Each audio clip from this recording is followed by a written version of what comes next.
Arctic মহাসাগরে হঠাৎ কোনো এক কারণে রাশিয়ান সাবমেরিন হামলা করে দেয় আমেরিকার সাবমেরিন ট্যাম্পা বের উপর। ফলে এই কারণে যুদ্ধের দামামা বেজে ওঠে আমেরিকায়, যার রূপ নেয় তৃতীয় বিশ্বযুদ্ধের। রাশিয়া তার ইন্টারকন্টিনেন্ট মিসাইল এবং আমেরিকা তার ফ্লিট নিয়ে রেডি হয়ে যায় উভয় দেশে হামলা করতে। তবে কোন কারণে রাশিয়া আমেরিকান সাবে হামলা করলো আর যুদ্ধে শেষ পর্যন্ত কি হলো, এই সব কিছু জানাতে নিয়ে এলাম অস্থির লেভেলের মুভি হান্টার কিলারের এক্সপ্লেনেশন নিয়ে। তো চলো আর প্যাচাল না বাড়িয়ে শুরু করা যাক আজকের এক্সপ্লেনেশন। মুভির শুরুতেই আমরা আর্কটিক মহাসাগরের অন্তর্গত বরফে ঢাকা রাশিয়ান ব্যারেট সি এর দৃশ্য দেখতে পাই। ইউএসএস টেম্পা বে নামের এক সাবমেরিন তখন পানির কয়েকশো ফুট নিচে দিয়ে চুপচাপ বিচরণ করছিল। তারা মূলত তাদের থেকে মাত্র 400 গজ দূরেই কর্নেক নামের একটা রাশিয়ান সাবমেরিনকে দেখতে পায়। ক্যাপ্টেনের আদেশে সেই সাবমেরিনকে ফলো করতে করতে তারা যখন এগিয়ে যাচ্ছিল, তখন হুট করে কর্নেকের দিক থেকে একটা এক্সপ্লোশন হয়। এই এক্সপ্লোশনটা এতটাই মারাত্মক ছিল যে ট্যাম্পা বে পর্যন্ত এর ধাক্কায় কেঁপে ওঠে। এক্সপ্লোশনের প্রভাবে কর্নেক পুরোপুরি ড্যামেজ হয়ে ডুবতে শুরু করলে তারা তাদেরকে উদ্ধার করার জন্য চারিদিকে ডিস্ট্রেস সিগন্যাল পাঠায়। যদিও আমেরিকা আর রাশিয়ার মধ্যে তীব্র শত্রুতা বিদ্যমান, কিন্তু এই ধরনের ক্রাইসিস মোমেন্টে তো আর ইগো দেখালে চলে না। তাই ট্যাম্পা বের ক্যাপ্টেন কর্নেকের নাবিকদের উদ্ধারের জন্য প্রস্তুতি গ্রহণ করতে চায়। কিন্তু তারা কি আর জানতো তাদের নিজেদের উপরেই ঘনিয়ে আসছে একই পরিণতি। হঠাৎ ট্যাম্পা বের সেনারা দেখতে পায় তাদের দিকে ধেয়ে আসছে মারাত্মক এক টর্পেডো। সেই টর্পেডো কিন্তু সেই রাশিয়ান সাবমেরিন থেকে নিক্ষেপ করা হয়নি, বরং ট্যাম্পা বের উপরে থাকা কোনো এক সাবমেরিন বা জাহাজ থেকে নিক্ষেপ করা হয়েছে। ট্যাম্পা বের ক্যাপ্টেন দ্রুত সাবমেরিনটাকে নিচে নিয়ে যাওয়ার জন্য ক্রুদের আদেশ দিলেও ততক্ষণে অনেক দেরি হয়ে গেছে। টর্পেডো এসে দ্রুত বেগে আঘাত হানার পর ট্যাম্পা বের পরিণতিও রাশিয়ান কর্নেকের মতোই হয়, অর্থাৎ তারাও ডুবতে শুরু করে। এখন রাশিয়া আর আমেরিকা তো সম্পূর্ণ ভিন্ন পক্ষে, তাহলে এই দুই পক্ষের উপরে হঠাৎ এমন কে অ্যাটাক করে বসলো, এই রহস্য আমরা ধীরে ধীরে ভেদ করতে চলেছি। যা হোক, টর্পেডোর আঘাতে ট্যাম্পা বে ডুবে গিয়ে মিসিং হওয়ার পর সেই খবর চলে যায় ইউএসএস নেভি রিয়ার অ্যাডমিরাল জন ফ্লিক্সের কাছে। অ্যাডমিরাল ফ্লিক্স সাথে সাথেই এই ট্যাম্পা বেকে খোঁজার জন্য একটা মিশন লঞ্চ করে। ফ্লিক্স দ্রুতই ইউএসএস আর্মির chairman of the joint chief of staff Charles ডাগনের সাথে দেখা করে। সেখানে সে জানায় যে ইতিমধ্যে ট্যাম্পা বেকে খোঁজার জন্য রেস্কিউ মিশন লঞ্চ করেছে। এই মিশনে পাঠানো হবে ইউএসএ নেভির মারাত্মক এক অ্যাটাক সাবমেরিনকে, যেটা ইউএসএস নেভিতে হান্টার কিলার নামে পরিচিত। এই সাবমেরিনের ক্যাপ্টেনের দায়িত্ব দেওয়া হয়েছে কমান্ডার জো গ্লাসকে, যে তখন স্কটল্যান্ডের পাহাড়ি এলাকায় নিজের মিশনে ব্যস্ত ছিল। এই ইমার্জেন্সি পরিস্থিতিতে তার মতন একজন জাদ্রেল ক্যাপ্টেনই দরকার। তাই স্কটল্যান্ড থেকে তাকে সরাসরি নিউ ইয়র্কে উড়িয়ে নিয়ে আসা হয়, যেখানে রাখা ছিল ইউএসএস আরকানসাস নামের এক সাবমেরিন। ক্যাপ্টেনের দায়িত্ব পাওয়ার পরেই গ্লাস এবং তার সহকারী এক্সিও এডওয়ার্ডস মিলে সাবমেরিনের সমস্ত ক্রুকে একত্রে করে, কেননা এই সাবমেরিনের সব ক্রুরা তখন ছুটিতে ছিল। হুট করে ছুটি থেকে ফিরে এসে সাবমেরিনের কাজ করতে হচ্ছে বলে তারা বেশিরভাগই বেশ অখুশি ছিল। এর উপর নতুন ক্যাপ্টেনের ব্যাপারেও তাদের পরিষ্কার ধারণা ছিল না। তাই ক্যাপ্টেন গ্লাস প্রথমে সবাইকে ব্রিফিং করে বলে যে আমি আমার লাইফে তোমাদের চেয়েও বেশি পরিমাণে পানির নিচে ছিলাম। এর জন্য আমি 5টা ইউএস ইলেকশন, আমার বোনের বিয়ে কিংবা আমার বাবার মৃত্যু পর্যন্ত মিস করেছি। কাজেই সমুদ্রের তলদেশটা আমার খুব ভালো করেই চেনা। এরপর গ্লাস এটা জানায় যে তাদের সবাইকে দ্রুত ট্যাম্পা বের ক্রুদেরকে খুঁজে বের করতে হবে, কেননা 110 জন মানুষের জীবন এখন একেবারে বিপন্ন, হয়তো তারা ইতিমধ্যে মারাও গেছে। গ্লাসের এই জ্বালাময়ী স্পিচের পর সব ক্রুরা এবার নড়ে চড়ে বসে আর পূর্ণ উদ্যমে কাজ শুরু করে দেয়। অন্যদিকে ইউএসএ নেভাল বেজে তখন অ্যাডমিরাল ফ্লিক্সের সাথে দেখা করতে আসে মার্কিন গোয়েন্দা সংস্থা এনএসএ ডিটেকটিভ জেন নরকুয়েস। জেন ফ্ল্যাক্সের কাছ থেকে জানতে পারে যে রাশিয়ান ব্যারেট সিতে দুটো সাবমেরিনে একই সাথে এক্সপ্লোশন ঘটেছে। প্রাথমিক ধারণা অনুসারে এর মধ্যে একটা আমেরিকার এবং অন্যটা রাশিয়ার, কিন্তু তারা একে অন্যের সাথে সংঘর্ষে ডুবে যায়নি, বরং কেউ তাদের দিকে টর্পেডো মেরে সাবমেরিনগুলোকে ডুবিয়ে দিয়েছে। ঠিক এই সময়টাতে রাশিয়ান প্রেসিডেন্ট জাকারিনের ব্যারেট সি পার করে রাশিয়ান পলিয়ার্নে একটা নেভাল বেজে সফর করছিল, যার ফলে জেনের এই ব্যাপারটা একটু খটকা লাগে। যখন রাশিয়ান প্রেসিডেন্ট এই সমুদ্রের উপর দিয়ে যাচ্ছিল, ঠিক তখনই কেন এসব ঘটনা ঘটলো? তার মানে এর পিছনে নিশ্চয়ই কোনো গভীর ষড়যন্ত্র রয়েছে। আর সেই রহস্য উদ্ঘাটনের জন্যই জেন রাশিয়াতে ইউএস আর্মির একটা সিক্রেট অপারেশন টিমকে পাঠাতে চায়। অ্যাডমিরাল ফ্লিক্স প্রথমে একটু ইতস্ততা করলেও পরে সেই ব্যাপারটার গুরুত্ব বুঝতে পারে। তাই ফ্লিক্স তৎক্ষণাৎ ইউএস আর্মির একটা কমান্ডো টিমকে রাশিয়ার পলিয়ার্নিতে গিয়ে রাশিয়ান নেভাল বেজের উপরে নজরদারি করার পারমিশন দেয়। দুর্ধর্ষ এই কমান্ডো টিমটা তখন তাজিকিস্তানের একটা মিশনে ব্যস্ত ছিল। সেই মিশন শেষে তাদের নিয়ে এসে দ্রুতই রাশিয়ান এয়ার স্পেসের দিকে পাঠিয়ে দেওয়া হয়। ওদিকে ইউএসএস আরকানসাস রাশিয়ান ব্যারেট সিটে ঢোকার অল্প কিছুক্ষণ খোঁজার পরেই ইউএসএস ট্যাম্পা বের ধ্বংসাবশেষ খুঁজে পায়। আন্ডার ওয়াটার ক্যামেরাতে তারা যা দেখে তাতে তাদের মন একদমই খারাপ হয়ে যায়, কারণ টেম্পা বে এখন পুরোপুরি তছনছ অবস্থায় আছে আর ভিতরে পড়ে রয়েছে তাদের ক্রুদের মরদেহ। সেখানে যে একজনও ক্রু বেঁচে নেই তা সহজে অনুমান করা যায়। টেম্পা বের চারিদিকে এভাবে অনুসন্ধান চালাতে চালাতে তারা সেই সাবমেরিনের গায়ে বিশাল গর্ত দেখতে পায়। এখান থেকেই ক্লিয়ার বোঝা যায় যে টেম্পা বের উপরে টর্পেডো অ্যাটাক হয়েছিল, যার ফলে সাথে সাথে ক্যাপ্টেনের আদেশে আরকানসাসের সবাই যুদ্ধের প্রস্তুতি নিতে শুরু করে, কেননা কিছুক্ষণের মধ্যে হয়তো তাদেরকেও টর্পেডোর মোকাবেলা করতে হতে পারে। এর কিছুক্ষণ পরে আরকানসাসের অপারেটররা হঠাৎ তাদের উপর দিক থেকে একটা সোনার সিগন্যাল পায়। ক্যাপ্টেন গ্লাস বুঝতে পারে যে তাদের ঠিক উপরেই বরফের চাদরে একটা সাবমেরিন ঘাপটি মেরে পড়ে আছে। সত্যি সত্যি সেখানে ভলকভ নামের একটা রাশিয়ান সাবমেরিন ছিল। এদিকে সেই সাবমেরিনের ক্যাপ্টেন তাদের নিচের দিকে ইউএসএস আরকানসাসকে ডিটেক্ট করার পরেই কোনো কথাবার্তা ছাড়াই তাদের উপরে টর্পেডো ফায়ার করে দেয়। এটা দেখে আরকানসাসের ক্রুরা টর্পেডো ডিটেক্ট করার পর ক্যাপ্টেন গ্লাসের আদেশে সাবমেরিন থেকে টর্পেডো ইনভেশন ডিভাইস লঞ্চ করে দেয়। এই ডিভাইসগুলোর কাজ হলো টর্পেডোর রাডার সিস্টেম এবং সেন্সরকে বিভ্রান্ত করে তাদের দিক বদল করে দেওয়া। সেই কাজটা এই ডিভাইসগুলো বেশ ভালোভাবে করতে সক্ষম হয় আর তাদের সাবমেরিনও আঘাতের হাত থেকে বেঁচে যায়। এবার ক্যাপ্টেন গ্লাস ওই রাশিয়ান সাবমেরিনে হামলার মক্ষম জবাব দেওয়ার জন্য তাদের দিকে টর্পেডো ফায়ার করার আদেশ দেয়, কিন্তু সেই টর্পেডো ওই সাবমেরিনের কাছে গিয়ে তার নিচ দিয়ে বেরিয়ে যায়, কেননা সাবমেরিনটা বরফের আড়ালে এমন মারাত্মকভাবে লুকিয়েছিল যে এটাকে ডিটেক্ট করা এক প্রকার অসম্ভব ছিল। কিন্তু ক্যাপ্টেন গ্লাস ছিল এক্সপেরিয়েন্স এবং দারুণ বিচক্ষণ একজন নাবিক, তাই সে বরফের দেওয়ালটাকে অনুমান করে টর্পেডোর গতিপথ চেঞ্জ করতে বলে। আর ক্যাপ্টেনের কথা মতো গতিপথ সেট করার পর বরফের মধ্যে ঘাপটি মেরে থাকা সাবমেরিনের উপর গিয়ে সফলভাবে টর্পেডো আঘাত করতে সক্ষম হয়। মারাত্মক এই অ্যাটাকের কারণে সেই রাশিয়ান ভলকভ এবার একদম তছনছ হয়ে যায়। কিন্তু ইউএস এর সাবমেরিনের বিপদ এখনো পুরোপুরি কাটেনি।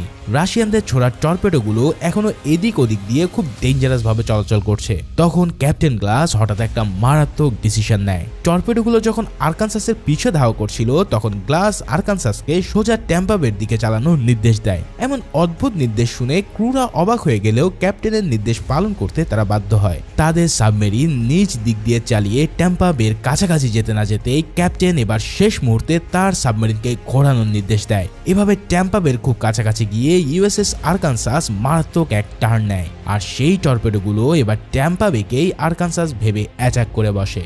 ভাইরে ভাই, ক্যাপ্টেন গ্লাসের এই মারাত্মক বুদ্ধি দেখে এতদিন ধরে সাবমেরিনে কাজ করা ক্রুরা পর্যন্ত অবাক হয়ে যায়। ওদিকে আমেরিকা ও রাশিয়ার কাছে এই খবর চলে যায় যে তাদের নিজের সাবমেরিনগুলোকে শত্রুপক্ষ টর্পেডো মেরে ডুবিয়ে দিয়েছে। প্রথমে অ্যাডমিরাল ফ্লিক্স আরকানসাস থেকে পাঠানো মেসেজের মাধ্যমে জানতে পারে যে ইউএসএস টেম্পা বেকে টর্পেডো অ্যাটাক করে ডোবানো হয়েছে আর আরকানসাসের উপরেও টর্পেডোর অ্যাটাক হয়েছিল। কিন্তু ক্যাপ্টেনের বুদ্ধিমত্তায় বরং রাশিয়ান ভলকভই নিজের নির্বুদ্ধিতার ফল পেয়েছে।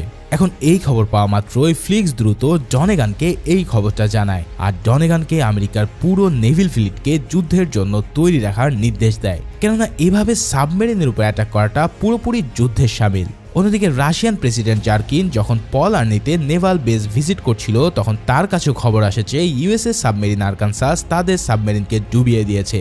এই কথা শুনে তো প্রেসিডেন্টের মাথা পুরোই হট হয়ে যায় আর অপর পাশ থেকে অ্যাডমিরাল দিমিত্রিভ তাকে বলতে থাকে যে আমাদের এখনই আমেরিকার সাথে যুদ্ধ শুরু করে এই হামলার কড়া জবাব দিতে হবে।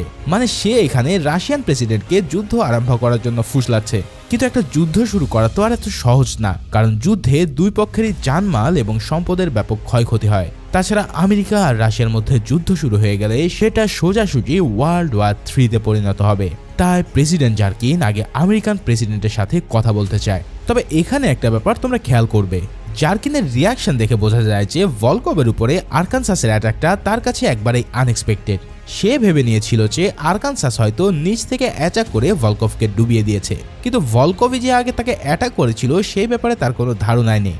এর মানে প্রেসিডেন্ট নিজেও এই ধরনের হামলার কোনো অর্ডার ভলকভকে দেয়নি। অন্যদিকে আমেরিকানদের কাছেও এই ব্যাপারে কোনো ক্লু ছিল না যে কেন রাশিয়ান সাবমেরিন তাদের উপরে অ্যাটাক করে বসেছে। অর্থাৎ দুই পক্ষের কাছেই এখনো কোনো ক্লু নেই, অথচ অজান্তে তাদের মধ্যে আস্ত একটা মহাযুদ্ধ শুরু হয়ে যাচ্ছে। তাহলে এখানে কি কোনো তৃতীয় পক্ষ গেম খেলছে?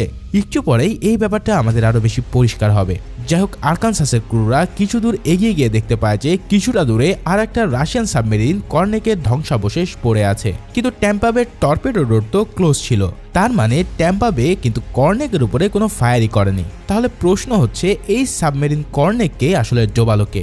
ক্যাপ্টেন গ্লাস হঠাৎ কর্নেকের গায়ের এক্সপ্লোশনের চিহ্ন দেখে ভুরু কোচকে ফেলে। সাবমেরিনের গায়ে গর্তের প্যাটার্ন দেখে বোঝা যাচ্ছে যে এই এক্সপ্লোশনটা ভিতর থেকে হয়েছিল। তার মানে কেউ কি কোনোভাবে ভিতর থেকে এক্সপ্লোশন ঘটিয়েছে।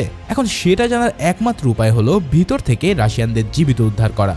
এখন সেই সাবমেরিনের ভিতরে যে এখনো কেউ জীবিত আছে সেটা পরিষ্কার, কারণ ভিতর থেকে ক্রমাগত লোহায় বাড়ি মারার আওয়াজ ভেসে আসছিল, যেটা থেকে স্পষ্ট বোঝা যায় যে কেউ একজন বাইরে বের হওয়ার চেষ্টা করছে। ক্যাপ্টেন গ্লাস এবার সেই সাবমেরিনের ভিতরে জীবিত রাশিয়ানদের উদ্ধার করার ডিসিশন নেয়, কিন্তু এডওয়ার্ড এই সিদ্ধান্তের তীব্র বিরোধিতা করে, কারণ রাশিয়ানরাই তো ভীষণ নির্বোধের মতো তাদের উপরে অ্যাটাক করে বসেছে। তাছাড়া তারা এই সাবমেরিনে আসার পরেও এমন কিছু করে বসতে পারে যেটা এই সাবমেরিনের উপরে হুমকি হতে পারে। কিন্তু ক্যাপ্টেন গ্লাস তার সিদ্ধান্তে অটল থাকে, কেননা রহস্য উদ্ঘাটনের জন্য রাশিয়ানদেরকে এখানে নিয়ে আসা জরুরি। তাই গ্লাসের আদেশে একটা ছোট্ট রেস্কিউ সাবমেরিনে করে নিকোলাস আর কাপিয়ান নামের দুজন ক্রুকে রাশিয়ানদের রেস্কিউ করার জন্য পাঠানো হয়। তারা নিজেদের সেই ছোট্ট সাবমেরিনকে রাশিয়ান কর্নেকের উপরে খুব কষ্ট করে ল্যান্ড করায়, কেননা সমুদ্রের এত গভীরে এমন ছোট সাবমেরিন চালানো খুবই কষ্টকর। যাই হোক, রেস্কিউ সাবমেরিনটাকে ডকিং করার পর রাশিয়ান সাবমেরিনের দরজা খুলে কিছু রাশিয়ান লোক বেরিয়ে আসে। এরপর তাদেরকে ইউএসএস আরকানসাসে নিয়ে যাওয়া হয়। এর মধ্যে একজন ছিল কর্নেকের ক্যাপ্টেন অ্যান্ড্রোপভ, যে তখন তীব্র ঠান্ডায় কাঁপছিল। অনেকক্ষণ ঠান্ডা পানিতে থাকার ফলে তার প্রায় হাইপোথার্মিয়া হয়ে গিয়েছিল। তাই গ্লাস তৎক্ষণাৎ তাকে ট্রিটমেন্ট করার আদেশ দেয়। তবে এখানে সে জানতে পারে যে কর্নেকের আর বাকি যারা ছিল তারা সবাই মারা গেছে। ওদিকে লেফটেন্যান্ট বিম্যানের নেতৃত্বে ইউএসএ কমান্ডার দল রাশিয়ান এয়ার স্পেসে ঢোকার পর প্লেন থেকে রাশিয়ায় সোজাসুজি জাম্প করে। মারাত্মক এক স্কাই ড্রাইভিং এর পর তারা প্যারাসুটের সাহায্যে ল্যান্ড করতে সক্ষম হয়। নেভাল বেজের কাছাকাছি এক জায়গায় ঘাপটি মেরে তারা নিজেদের গোপন ক্যামেরা ডিভাইসগুলো রাশিয়ানদের উপরে নজর রাখার জন্য লঞ্চ করে দেয়। এর পাশাপাশি তারা নিজেরাও ক্যামেরার সাহায্যে নজর রাখতে শুরু করে। তবে এর কিছুক্ষণ পরে তারা যা দেখে তাতে সবার হুঁশ একেবারেই উড়ে যায়। দেখা যায় যে রাশিয়ান অ্যাডমিরালরা প্রেসিডেন্টকে একবারে ঘাড় ধরে নেভাল বেস থেকে বের করে আনছে। মিনিস্টার অ্যাডমিরাল দুরাভ প্রেসিডেন্টের সামনে তার ব্যক্তিগত বডিগার্ডকে গুলি করে বসে। এরপর আবারও তারা প্রেসিডেন্টের ঘাড় ধরে ভিতরে নিয়ে যায়। তাদের কথা শুনে বোঝা যায় যে এটা প্রেসিডেন্টের বিরুদ্ধে একটা কু। আর সাবমেরিনের উপর হামলা থেকে শুরু করে এতক্ষণ পর্যন্ত যা হয়েছে তার পিছে আছে মিনিস্টার দুরাভ। তার মানে সেই পিছন থেকে এই যুদ্ধ শুরু করার মতন মারাত্মক এক প্ল্যান এঁটেছে। তার উদ্দেশ্য ছিল একটা ওয়ার্ল্ড ওয়ার 3 শুরু করা। কমান্ডাররা দুরাভের এই কাণ্ড ভিডিও এবং অডিও রেকর্ড সরাসরি আমেরিকাতে পাঠিয়ে দেয়। রেকর্ড হাতে পাওয়ার পরেই আমেরিকান প্রেসিডেন্ট এবং সমস্ত উচ্চপদস্থ জেনারেলরা মিলে জরুরি এক মিটিংয়ে বসে। ইউএসএর জেনারেলরা প্রায় সবাই ওয়ার্ল্ড ওয়ার 3 শুরু করার পক্ষে ছিল, কিন্তু প্রেসিডেন্টের সেদিকে মত ছিল না, কারণ এই মহাযুদ্ধ শুরু হলে একটা নিউক্লিয়ার ওয়ার শুরু হয়ে যাবে, যেটা পুরো পৃথিবীকে ধ্বংস ডেকে আনবে। এর উপরে ডিটেকটিভ জেনও সবাইকে বোঝায় যে রাশিয়ান মিলিটারি হয়তো এই ব্যাপারে কিছুই জানে না, হয়তো পুরোটাই দুরাভের ষড়যন্ত্র।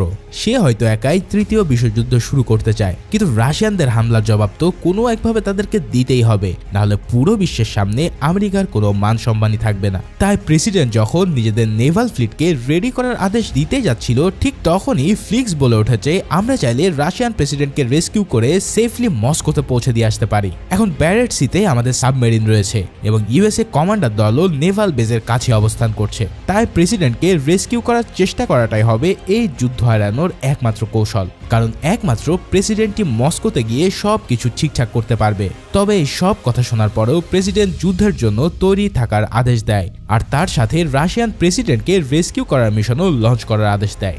এই খবর দ্রুত চলে যায় ইউএসএস আরকানসাসে। ক্যাপ্টেন গ্লাস খবর পাওয়া মাত্রই সবাইকে জানিয়ে দেয় যে তাদেরকে রাশিয়ার পরলান নেভি বেস থেকে রাশিয়ান প্রেসিডেন্টকে উদ্ধার করতে হবে। এক্সিও এডওয়ার্ডস তখন গ্লাসকে বলে যে রাশিয়ান নেভাল বেসের কাছে তো প্রচুর মাইন এবং সোনার সেন্সর লাগানো থাকবে, তার মানে সেখানে ঢোকার চেষ্টা করা মানে নিজেদের মৃত্যুকে দাওয়াত দেওয়া। কিন্তু এই ব্যাপারটাকে এড়ানোর জন্য গ্লাসের মাথায় একটা দারুণ আইডিয়া আসে। সে তখন বন্দি অবস্থা থাকায় রাশিয়ান ক্যাপ্টেন আন্দ্রোপভের কাছে যায়। আন্দ্রোপভ তো প্রথমে গ্লাসকে দেখে তার সাথে কথাই বলতে পারে না, কিন্তু গ্লাস তাকে সাবমেরিনের ছবি দেখিয়ে বলে যে তাদের উপরে আমেরিকানরা হামলা করেনি, বরং ভিতর থেকেই সাবমেরিন কর্নেককে ড্যামেজ করা হয়েছিল। এছাড়াও গ্লাস তাকে মিনিস্টার দুরাভের ষড়যন্ত্রের ব্যাপারেও জানায়। গ্লাস আরো বলে, দেখো আমরা নিজেদের জীবনকে এতটা বিপন্ন করে সবসময় সমুদ্রের হাজার হাজার ফিট নিচে থাকি, কারণ আমরা চাই আমাদের নিজের দেশের মানুষকে সেফ রাখতে। তাই একটা ওয়ার্ল্ড ওয়ার যে কতটা ভয়ানক আর ক্ষতিকর সেটা আমাদের চেয়ে কেউ ভালো বোঝে না। এই নেভাল বেসে ঢোকাই হবে যুদ্ধ এড়ানোর একমাত্র উপায়, আর সেটার জন্য তোমার সাহায্য খুবই দরকার। অ্যান্ড্রোপভকে এই কথা বলে গ্লাস বেরিয়ে গেলেও অ্যান্ড্রোপভ বুঝতে পারে যে দুরাভের কারণে সবকিছু হয়েছে। তাই এভাবে বিনা কারণে একটা যুদ্ধ করার কোনো মানেই হয় না। তাই আমেরিকানদের প্রতি অনেক ঘৃণা থাকলেও যুদ্ধ আটকানোর জন্য তাদেরকে সাহায্য করাটাই যুক্তি উপযুক্ত। দিকে রাশিয়ান নেভেল বেজের কাছে ওয়াচ টাওয়ারে ঘাপটি মেরে থাকা ইউএসএ কমান্ডো টিম হঠাৎ মহাবিপদে পড়ে যায়। আমেরিকায় তাদের পাঠানো ভিডিও ফুটেজের সিগন্যাল রাশিয়ান রাডারে ধরা পড়ে যায়, যার ফলে মুহূর্তেই রাশিয়ানরা সেই ট্রান্সমিশনের উৎস বের করার জন্য একটা সার্চ অপারেশন শুরু করে। রাশিয়ানরা তাদেরকে তন্ন তন্ন করে খুঁজে বেড়ালেও ইউএস এর দল ওয়াচ টাওয়ারে ঘাপটি মেরে থাকার কারণে কেউই তাদের দেখতে পায়নি। শেষে এক রাশিয়ান অফিসার হঠাৎ কি মনে করে ওয়াচ টাওয়ারের দিকে এলোপাথারি গুলি চালাতে শুরু করে, এবং এর ফলে ওই গুলি এসে লাগে মার্টিনেল্লি নামের এক স্নাইপার সোলজারের গায়ে। কিন্তু প্রচন্ড ব্যথাতেও সে এতটুকু শব্দ করতে পারে না, কারণ শব্দ শুনলেই রাশিয়ানরা এসে তাদের শেষ করে দেবে। শেষ পর্যন্ত রাশিয়ান অফিসাররা উপর থেকে কোনো সারা শব্দ না পেয়ে ভেবে নেয় যে সেখানে হয়তো কেউই নেই, তাই তারা এবার সেখান থেকে চলে যায়। এরপর তারা চলে গেলে সবাই হাফ ছেড়ে বাঁচলেও মার্টিনেল্লি তখনও গুলি খেয়ে আহত হয়ে পড়ে। তাদের দলের লিডার বিম্যান সবাইকে জানায় যে তাদেরকে এখন রাশিয়ান প্রেসিডেন্টকে রেস্কিউ করতে হবে, আর তাদেরকে এখান থেকে নিয়ে যাওয়ার জন্য একটা সাবমেরিন আসছে। এত রিস্কি মিশনে একজন আহত মানুষকে নিয়ে যাওয়া তো আর পসিবল না, তাই তারা মার্টিনেল্লিকে রেখে যাওয়ার সিদ্ধান্ত নেয়। কিন্তু লেফটেন্যান্ট বিম্যান তাকে এমন এক জায়গায় রেখে যায় যেটা দেখলে তোমাদের মাথার হুঁশ একদম উড়ে যাবে, তবে সেটা কি একটু পরেই বলছি। যাই হোক, ওদিকে সাবমেরিনের ভিতরে ক্যাপ্টেন গ্লাস সবাইকে জানিয়ে দেয় যে তারা এখন রাশিয়ান নেভাল বেজের ভিতরে ঢুকতে যাচ্ছে। তাই ভিতরে সেফলি ঢুকতে গেলে তাদের ক্যাপ্টেন অ্যান্ড্রোপভের সাহায্য নিতে হবে, কেননা এই জায়গা অ্যান্ড্রোপভের খুব ভালো করেই চেনা।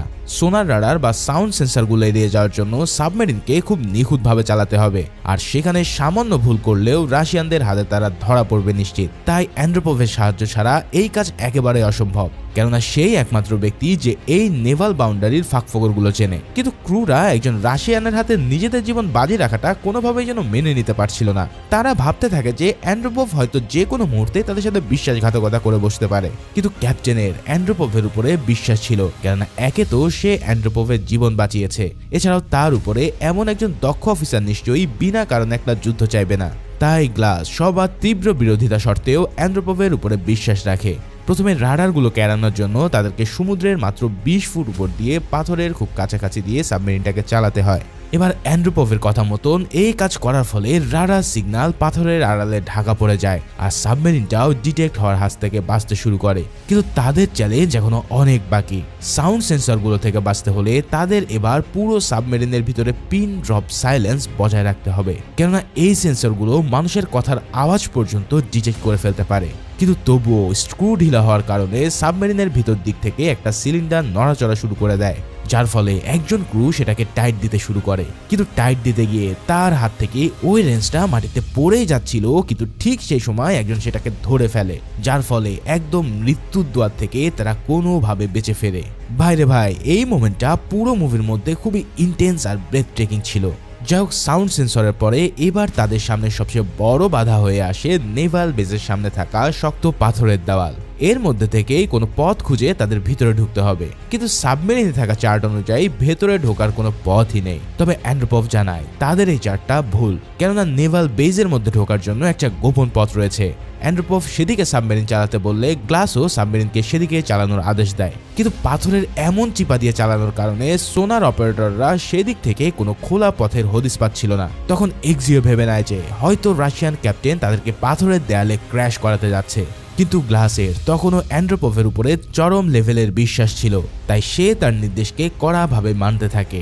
ফাইনালি পাথরের সাথে ঘষা খেয়ে কোনোভাবে সাবমেরিনটা সরু একটা পথ দিয়ে নেভাল বেসে ঢুকে যায়। তার মানে রাশিয়ান ক্যাপ্টেনও তাদের বিশ্বাসযোগ্যতার মর্যাদা দিয়ে শত্রুতার বদলে মানুষত্বকেই বেছে নিয়েছে। যাই হোক, অন্যদিকে ইউএসএ নেভি সিল ততক্ষণে আন্ডার ওয়াটার স্যুট পরে নিয়ে পানি অতিক্রম করে তীরে উঠতে সক্ষম হয়। এরপর তারা ধীরে ধীরে যখন সামনের দিকে এগোতে থাকে তখন কিছু দূর যাওয়ার পর হঠাৎ প্রেসিডেন্টের আহত বডিগার্ড ওলেগকে দেখতে পায়। ওলেগ প্রথমে আমেরিকানদের দেখে পিস্তল তাক করলেও যখন কমান্ডাররা তাকে বোঝায় যে তারা প্রেসিডেন্টকে রেস্কিউ করতে এসেছে তখন ওলেগ নিজেই তাদেরকে ভিতরে নিয়ে যেতে রাজি হয়। তার মানে সাবমেরিনে পাওয়া গেল রাশিয়ানদের ক্যাপ্টেন আর বাইরে পাওয়া গেল প্রেসিডেন্টের বডিগার্ড। তার মানে এই দুজনই এখন তাদের প্রধান ভরসা। যাই হোক, এরপর কমান্ডো স্টাইলে তারা রশি বেয়ে বিল্ডিং এর উপরে এসে পড়ে। প্রথমে তারা পাহারায় থাকা বেশ কিছু রাশিয়ান গার্ডকে ছুরি মেরে খতম করে দেয়। এরপর ওলেগ তাদেরকে সেই ডাইনিং রুমের দিকে নিয়ে যায় যেখানে মিনিস্টার দুরাভের সঙ্গীরা বসে নেশাপানি করছিল। সেখানে গিয়ে তারা কিছু বুঝে ওঠার আগেই নেভি সিলরা তাদের সাইলেন্সার লাগানো বন্দুক দিয়ে পুরোই হেডশট দিয়ে দেয়। এরপর ওলেগের দেখানো পথে কমান্ডাররা প্রেসিডেন্টকে যেই রুমে আটকে রাখা হয়েছিল সেদিকে চলে যায়। তারপর মারাত্মক এক এক্সপ্লোসিভের সাহায্যে তারা ওই রুমের দরজা ব্লাস্ট করে দেয়। সাথে সাথে ওই বিল্ডিং এ থাকা সব রাশিয়ান সোলজাররা এসে গোলাগুলি শুরু করে। সাথে সাথেই ওই বিল্ডিং এর সব সোলজাররা চলে আসলে শুরু হয় নেভি সিল ভার্সেস রাশিয়ান সোলজারদের এক তুমুল লড়াই। তবে রাশিয়ান নেভি সিলরা এতটাই স্কিল ছিল যে তারা টপাটপ ওদের কমান্ডারদেরকে গুলি করে শেষ করতে থাকে। তবে এরই মধ্যে নেভি সিলের একজন সেখানে আহত হয়ে পড়ে। ওদিকে রাশিয়ানরা আরো বেশি সোলজার নিয়ে আসার আগেই কমান্ডার ওলেগ তার সহায়তায় রাশিয়ান প্রেসিডেন্ট জার্কিনকে উদ্ধার করতে ব্যস্ত হয়ে পড়ে। এখন একদল আমেরিকান তাকে উদ্ধার করতে এসেছে, এইটা দেখে জার্কিন তো পুরোই অবাক। কমান্ডাররা যখন জার্কিনকে নিয়ে যেতে থাকে ঠিক তখনই নিচ থেকে রাশিয়ানদের আরো বেশি রিইনফোর্সমেন্ট চলে আসে, কিন্তু রশির সাহায্যে ততক্ষণ তারা জার্কিনকে নিচে নামাতে সক্ষম হয়। তবে জার্কিনের বডিগার্ড উপরে থেকে গেলে তার সাথে দুরাভের একটা মুখোমুখি অবস্থার সৃষ্টি হয়, কিন্তু কিছুক্ষণ পর আর এক রাশিয়ান সোলজার এসে তাকে গুলি করে হত্যা করে। এরপর কমান্ডারদের তিনজন প্রেসিডেন্টকে নিচে নামিয়ে দ্রুত পানির দিকে পালাতে চায়, কিন্তু এবার উপর থেকে তীব্র গোলাগুলি শুরু হলে তারা সেটা জবাব দেয়। কিন্তু প্রেসিডেন্টকে নিয়ে যাওয়ার সময় রাশিয়ানরা পিছন থেকে একজনকে গুলি করে ক্ষতবিক্ষত করে দেয় আর সেই কমান্ডার সেখানেই মারা যায়। এবার বাকি দুজন প্রেসিডেন্টকে নিয়ে দ্রুত খোলা ব্রিজের দিকে চলে যায় যেখানে তাদের জন্য উদ্ধারকারী ছোট সাবমেরিনের আসার কথা ছিল। ক্যাপ্টেন গ্লাসের সাথে ইতিমধ্যে আরকানসাস থেকে একটা উদ্ধারকারী সাবমেরিন রওনা দিয়েছিল, কিন্তু সেই ব্রিজের কাছে পৌঁছালেও অপর দিক থেকে আর্মার্ড গাড়িতে করে রাশিয়ানরা এসে তাদের উপরে তীব্র গোলাগুলি শুরু করে দেয়। এই গোলাগুলিতে এক পর্যায়ে খোদ প্রেসিডেন্টের গায়ে একটা গুলি এসে লাগে। সেই অবস্থাতেই তারা কোনো মতেন পাথরের ঢালে আড়িয়ে নিজেদের লাইফ কাভার করে, কিন্তু তবুও অপর পাশ থেকে রাশিয়ানরা অনবরত গুলি করে যাচ্ছিল। তবে এবার তাদের জন্য ফেরেস্তা হয়ে আসে দূরের জঙ্গলে লুকিয়ে থাকা এক স্নাইপার। এই সেই স্নাইপার মার্টিনেলি, যাকে কমান্ডার ওই জঙ্গলে সেট আপ করে এসেছিল। সেখান থেকেই সে তার নিখুঁত স্নাইপিং করে পুরো রাশিয়ানদেরকে টপাটপ খেয়ে দিতে থাকে। এদিকে এক্সপ্লোসিভ রাউন্ড ফায়ার করে কয়েকটা আর্ম গাড়িকেও তারা ধ্বংস করে দেয়। ততক্ষণে উদ্ধারকারী সাবমেরিনটাও প্রেসিডেন্টকে নিয়ে আসার জন্য পানির উপরে ভেসে উঠেছিল। তাই রাশিয়ান সৈন্যরা এবার সেটার দিকে লক্ষ্য করে একের পর এক গুলি করতে থাকে। ছোট্ট সেই সাবমেরিনটাতে এত ফায়ারিং হ্যান্ডেল করার ক্ষমতা ছিল না, তাই সেটার ছাদে ছোট ছোট ছিদ্র হয়ে পানি ঢোকা শুরু করে। অন্যদিকে প্রেসিডেন্ট এবং বাকি দুজন কমান্ডো ততক্ষণ এই সুযোগে পানিতে লাফ দিতে সক্ষম হয়। লেফটেন্যান্ট বাইম্যান প্রেসিডেন্টকে নিঃশ্বাস আটকিয়ে রাখতে বলে তাকে নিয়ে দ্রুত সাবমেরিনের দিকে এগোতে থাকে। এবার রাশিয়ানরা তখন পানির দিকে তাক করে পাগলের মতন ফায়ারিং করা শুরু করে। তবে সেই ফায়ারিং এ বিমানের সঙ্গী বিলি সেখানেই মারা যায়। শেষ পর্যন্ত শুধু বিমান প্রেসিডেন্টকে নিয়ে উদ্ধার করে সাবমেরিনে উঠতে সক্ষম হয়, আর সেই সাবমেরিনটাও এবার ডাইভ দিয়ে দ্রুত মেন সাবমেরিনের দিকে যাত্রা শুরু করে। এদিকে আমেরিকানরা প্রেসিডেন্টকে এভাবে ভাগিয়ে নিয়ে যাওয়ার পর মিনিস্টার দুরাভের মাথা যেন পুরোই খারাপ হয়ে যায়। সে দ্রুত রাশিয়ান নেভির একটা ডিস্ট্রয়ার জাহাজকে সাবমেরিনটাকে ধ্বংস করার জন্য পাঠিয়ে দেয়। তার প্ল্যান হলো ডিস্ট্রয়ার দিয়ে রাশিয়ান সীমানার মধ্যেই আরকানসাসকে ধ্বংস করে দেওয়া। এরপর সে একটা এমন নাটক সাজাবে যেখানে বলা হবে ইউএসএ নেভি রাশিয়ান প্রেসিডেন্টকে অপহরণ করতে এসেছিল, আর সেই জন্যই তাদের সাথে লড়াই করতে গিয়ে প্রেসিডেন্টও মারা গেছে। মানে চিন্তা করো, এই লোক যেন ওয়ার্ল্ড ওয়ার 3 শুরু করার জন্য একদম উঠে পড়ে লেগেছে। অন্যদিকে ফাইনালি আহত প্রেসিডেন্ট জার্কিনকে নিয়ে তারা কোনো মতন মেন সাবমেরিনে উঠতে সক্ষম হয়। তবে মেন সাবমেরিনে উঠিয়ে দিয়ে বিমান চলে যায় তার আরেক সঙ্গীকে উদ্ধার করার জন্য। এদিকে সাবমেরিনের ক্রুরা দ্রুত জার্কিনকে ট্রিটমেন্ট দেওয়ার জন্য নিয়ে যায়, কিন্তু পর মুহূর্তেই সোনার অপারেটররা টের পেয়ে যায় যে রাশিয়া থেকে মারাত্মক এক ডিস্ট্রয়ার জাহাজ তাদের দিকে ধেয়ে আসছে। রাশিয়ান ক্যাপ্টেন অ্যান্ড্রোপভ ডিস্ট্রয়ারকে দেখে বলে ওঠে যে এটা হলো ইয়াভেনশিনকো, যার ক্রুদের সে নিজ হাতে ট্রেনিং দিয়েছিল। আর সবচেয়ে ভয়ানক ব্যাপার হচ্ছে এই ক্রুরা কখনো তাদের টার্গেট মিস করে না। দেখতে না দেখতেই সেই জাহাজ থেকে বেশ কয়েকটা টর্পেডো ফায়ার করে দেওয়া হয়। ক্যাপ্টেন গ্লাসের আদেশের সাথে সাথেই সাবমেরিনগুলো থেকে অনেকগুলো ইনভেশন ডিভাইস লঞ্চ করার পর টর্পেডোগুলো এসে প্রথমে সেই ছোট্ট গাড়ি সাবমেরিনটাকে একদম তছনছ করে দেয়। ভাগ্য ভালো ছিল যে ক্যাপ্টেন গ্লাস তার বিচক্ষণতার বুদ্ধি দিয়ে সেই ছোট সাবমেরিনটাকে আগে ভাগে মেন সাবমেরিন থেকে আলাদা করে দিয়েছিল।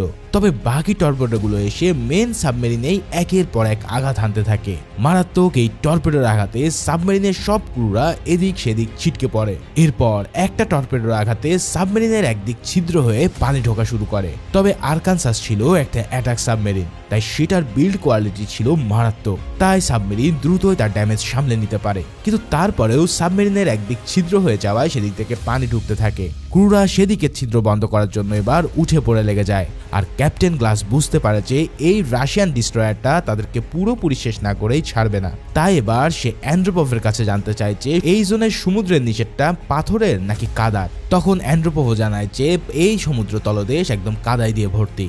এই কথা শোনার পর ক্যাপ্টেন এবার নেয় এক মারাত্মক বুদ্ধি। সে পুরো হান্টারের মতন তার সাবমেরিনকে ওই কাদার মধ্যে ডুবিয়ে দেয়, যার ফলে এনিমি টর্পেডো তাদেরকে চিনতে না পেরে তাদের কাছে আসার আগেই বিধ্বস্ত হয়ে যায়। ওদিকে ইউএসএ নেভাল বেসে যখন এই হামলার খবর পৌঁছায় তখন চিফ অফ স্টাফ ডনেগানের মাথা পুরোই খারাপ হয়ে যায়। একে তো তাদের সাবমেরিন ডুবে যাচ্ছে, তার উপরে সেখানে আছে স্বয়ং রাশিয়ার প্রেসিডেন্ট। যদি প্রেসিডেন্ট সমেত সাবমেরিনটা সমুদ্রে ডুবে যায় তাহলে সারা বিশ্বে তুলকালাম ঘটে যাবে, যার ফলে তৃতীয় বিশ্বযুদ্ধ তখন আর কেউই ঠেকাতে পারবে না।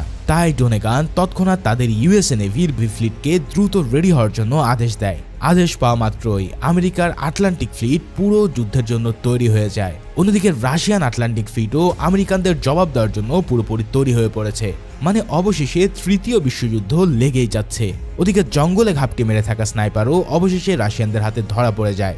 রাশিয়ানরা তাকে প্রায় শেষই করে দিতে যাচ্ছিল, কিন্তু শেষ মুহূর্তে লেফটেন্যান্ট বিমান এসে সেই রাশিয়ানদেরকে কুকুরের মতো গুলি করে মারে। অন্যদিকে রাশিয়ান ডিস্ট্রয়ারও দ্রুত ইউএসএস আরকানসাসকে লোকেট করে ফেলে। তারা যখন আরকানসাসকে পুরোপুরি ধ্বংস করার জন্য প্রস্তুতি নেয়, ঠিক তখনই ক্যাপ্টেন গ্লাস একটা দারুণ বুদ্ধি খাটায়। ক্যাপ্টেন অ্যান্ড্রোপভ তাকে আগেই জানিয়েছিল যে এই ডিস্ট্রয়ারের ক্রুদের সে নিজ হাতে ট্রেনিং দিয়েছিল। তাই ক্যাপ্টেন গ্লাস জানায় যে যদি তুমি ক্রুদেরকে বলো হয়তো তারা এই ফায়ারিং নাও করতে পারে। এই কথা শুনে গ্লাসের কথা মতন অ্যান্ড্রোপভ টেলিফোন হাতে নিয়ে ডিস্ট্রয়ারের টেলিফোন অপারেটরের সাথে যোগাযোগ করে।